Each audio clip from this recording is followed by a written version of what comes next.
मत्ती अध्याय 14। उस समय चौथाई देश के राजा हेरोदेस ने यीशु की चर्चा सुनी और अपने सेवकों से कहा, यह यूहन्ना बपतिस्मा देने वाला है, वह मरे हुओं में से जी उठा है, इसीलिए उससे सामर्थ के काम प्रकट होते हैं। क्योंकि हेरोदेस ने अपने भाई फिलिप्पुस की पत्नी हेरोदियास के कारण यूहन्ना को पकड़कर बांधा और जेल खाने में डाल दिया था, क्योंकि यूहन्ना ने उससे कहा था कि इसको रखना तुझे उचित नहीं है, और वह उसे मरवा डालना चाहता था, पर लोगों से डरता था क्योंकि वे उसे भविष्यवक्ता जानते थे। पर जब हेरोदेस का जन्मदिन आया तो हेरोदियास की बेटी ने उत्सव में नाच दिखाकर हेरोदेस को खुश किया। इसलिए उसने शपथ खाकर वचन दिया था कि जो कुछ तू मांगेगी मैं तुझे दूंगा। और माँ के द्वारा उकसाए जाने पर उसने कहा, यूहन्ना बपतिस्मा देने वाले का सिर थाल में यही मुझे मंगवा दे। राजा दुखित हुआ, पर अपनी शपथ के और साथ में बैठने वाले लोगों के कारण आज्ञा दी कि दे दिया जाए, और जेल खाने में लोगों को भेजकर यूहन्ना का सिर कटवा दिया। और उसका सिर थाल में लाया गया और लड़की को दे दिया गया, और वह उसको अपनी माँ के पास ले गई। और उसके चेलों ने आकर उसकी लोथ को ले जाकर गाड़ दिया। तब उन्होंने जाकर यीशु को समाचार दिया। जब यीशु ने यह सुना तो नाव पर चढ़कर वहां से किसी सुनसान जगह एकांत में चला गया, और लोग यह सुनकर नगर नगर से पैदल उसके पीछे हो लिए। उसने निकलकर बड़ी भीड़ देखी और उन पर तरस खाया, और उसने उनके बीमारों को चंगा किया।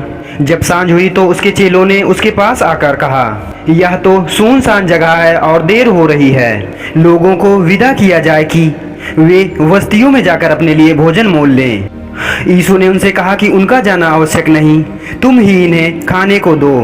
उन्होंने उससे कहा, यहाँ हमारे पास 5 रोटी और 2 मछलियाँ हैं, इसको छोड़ और कुछ नहीं है। उसने कहा, उनको यहाँ हमारे पास ले आओ। तब उसने लोगों को घास पर बैठने के लिए कहा, और उन 5 रोटियों और 2 मछलियों को लिया, और स्वर्ग की ओर देखकर धन्यवाद किया, और रोटियां तोड़ तोड़ कर चेलों को दी। और चेलों ने लोगों को, और सब खाकर तृप्त हो गए।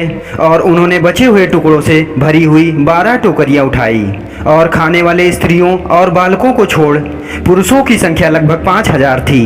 तब उसने शीघ्र ही अपने चेलों को नाव पर चढ़ने के लिए विवश किया कि वे उससे पहले उस पार जाएं, जबकि वह स्वयं भीड़ को विदा करने लगा। भीड़ को विदा करने के पश्चात वह पर्वत पर अकेले प्रार्थना करने के लिए चला गया। जब संध्या हुई तो वह वहां अकेला था। उस समय नाव झील के बीच लहरों से डगमगा रही थी, क्योंकि हवा विपरीत थी। सुबह के लगभग 3 बजे झील पर चलते हुए वह उनके पास आया। जब चेलों ने उसे झील पर चलते हुए देखा तो घबरा कर कहने लगे, यह तो कोई भूत है, और डर के मारे चिल्ला उठे। परंतु यीशु ने तुरंत उनसे बातें की और कहा, साहस रखो, डरो नहीं, मैं हूँ। तब पतरस ने उनसे कहा, प्रभु यदि तू ही है तो मुझे पानी पर चलकर अपने पास आने की आज्ञा दे। उसने उनसे कहा, चला आ। और पतरस नाव से उतरकर पानी पर चलता हुआ यीशु की ओर बढ़ा, परंतु हवा को देखकर वह डर गया और डूबने लगा, तो चिल्लाया, प्रभु मुझे बचा।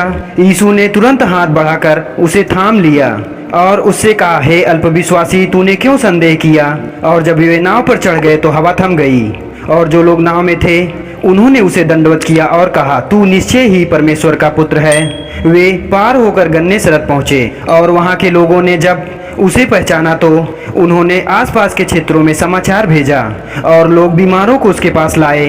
वे उससे विनती करके कहने लगे कि वह उन्हें अपने वस्त्र के छोर को ही छू लेने दे, और जितनों ने छुआ वे चंगे हो गए।